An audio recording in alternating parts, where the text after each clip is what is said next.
Greetings, students. Mr. Little here. Today on this History Bite, we're going to look at the origins of medieval Africa. This is Chapter 18, Part 1. By the end of this History Bite, you should be able to answer these two essential questions.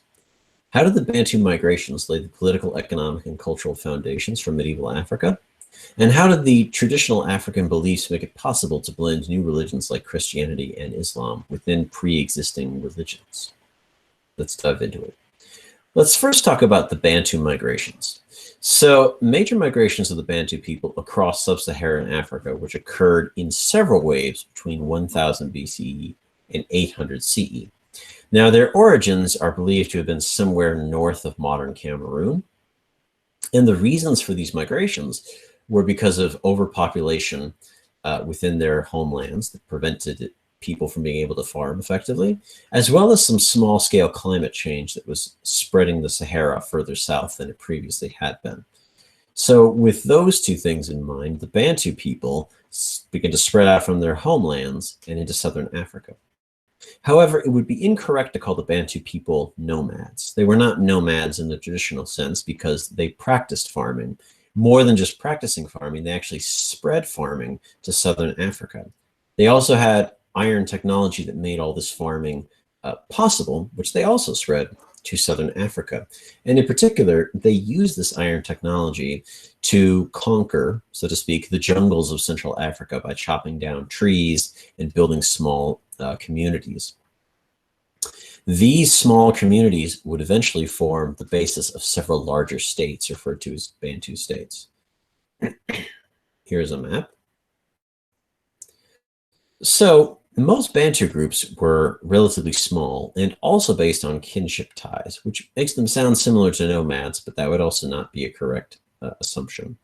Now, the villages were owned in common. That meant that every member of the tribe, every member of the group, owned all the land in the village.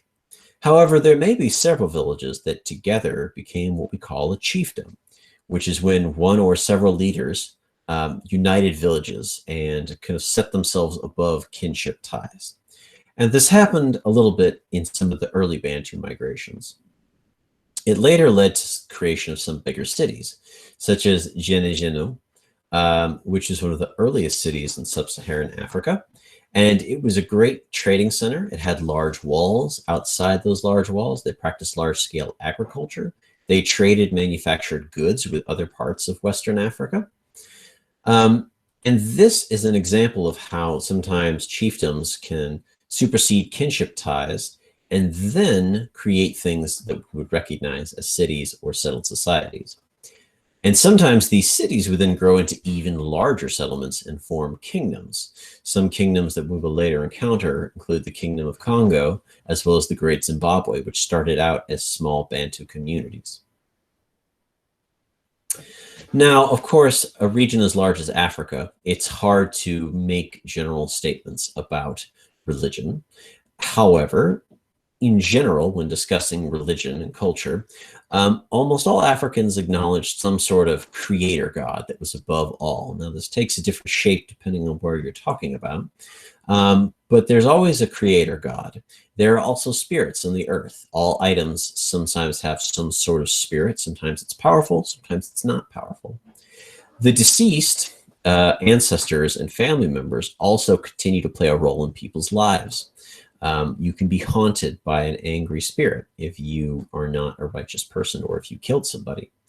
And sometimes, interestingly enough, iron forging, which is a really big deal among the Bantu, could sometimes be viewed as a sort of religious activity, that is the transformation of ore into iron. And so there are some places where cults developed around this particular activity. Much like the nomads, the Bantu also had a sort of system of diviners, sort of like shamans, where their sole role was to connect the living with the spirits outside of this world, right? And what's interesting is that there were a large number of female shamans in sub-Saharan Africa. Women played a particularly important role as shamans and diviners, in part because of their connection to life. Women being able the ones to give birth to children were believed to have a much stronger connection to the spirit world or the supreme creator than men might have been able to have.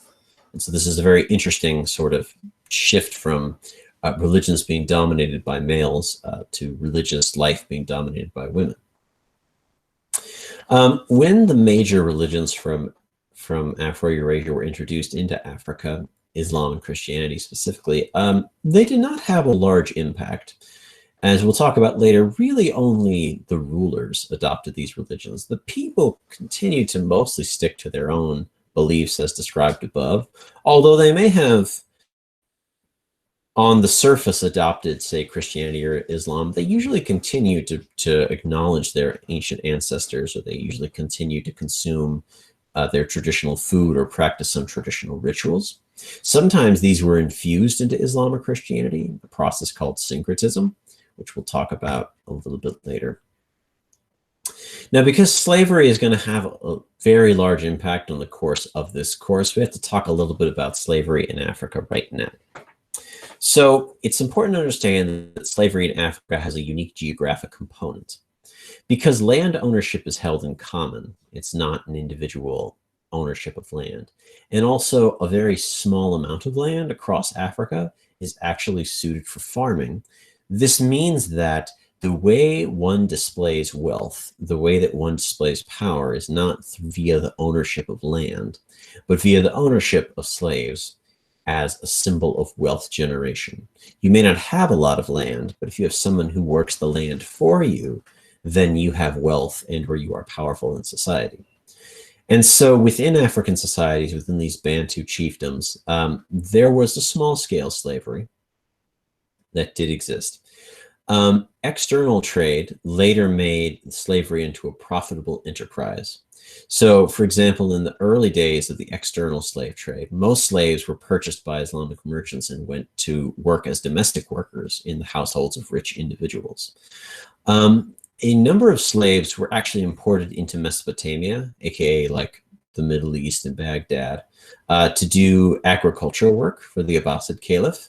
But this did not last very long, in part because there was a large slave uprising called the Zanj Revolt, which lasted about 10 years and convinced the Abbasid Caliph that maybe slave labor isn't such a good idea. So our perceptions of slaves as agricultural laborers would come later in history. But it's important to understand that slavery was a form of wealth display, not necessarily something that was done just because people felt like it. So it's also worth noting that at this time, Africans were excelling in a number of technological fields, such as metalworking, and by extension, metal mining. Agriculture and irrigation, which is spread by the Bantu, also were prominent throughout Africa, and shipbuilding, both in East Africa for trade in the Indian Ocean, but also in West Africa for trade along the great rivers, such as the Niger and in Central Africa, the Zambezi rivers. So I say this in part because sometimes there's a perception that pre-modern Europe, the modern world, Africa was just a bunch of tribes or primitive people living in huts, and this is far from the truth. And so I bring these examples here to demonstrate that Africa, much like other parts of the world, was fully partaking in the international system of trade and technological development. But more on that later. So you should be able to answer those two essential questions from the beginning of the slides. Thank you so much for joining me for this history bite, and I'll see you next time.